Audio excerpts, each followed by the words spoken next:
C'est vrai, c'est une impression, on a l'impression que les manifestations perdent de la vitesse au fil des jours. Mais je voudrais quand même faire ce constat. C'est qu'en réalité, à travers le monde entier, c'est pour la toute première fois qu'on voit des manifestations se tenir pendant 2 mois durant. C'est inhabituel.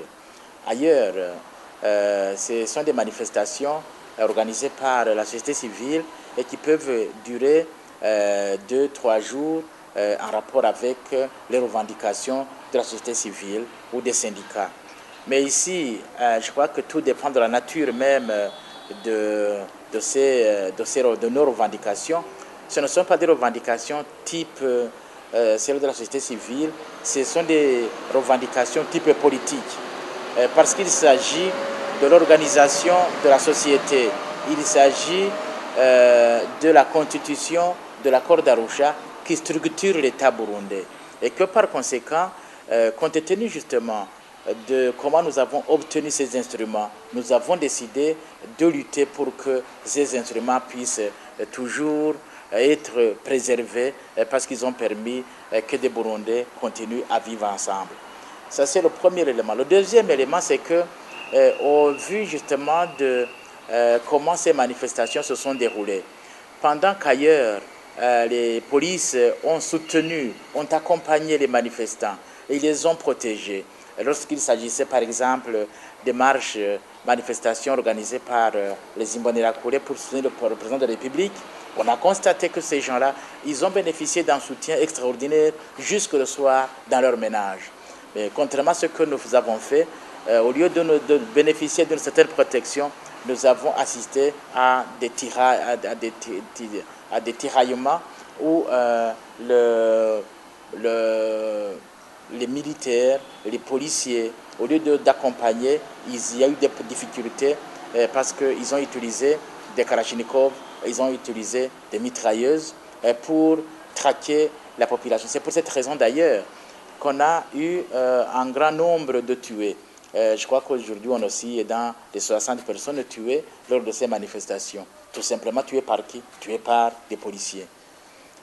Alors, ça devient inacceptable parce que ce sont des manifestations de paix, mais malheureusement qui se sont soldées par beaucoup de cadavres, par beaucoup d'emprisonnements, plus de 1000, mais aussi par beaucoup de blessés, plus de 600 plutôt. Donc ça veut dire que plutôt il se pose un vrai problème parce que ce sont des marches et manifestations que nous avions organisées paisiblement, mais malheureusement qui ont rencontré une certaine nervosité de la part de la police, parce que c'est une question qui concernait directement la personne du président de la République. Mais l'essentiel, c'est l'esprit.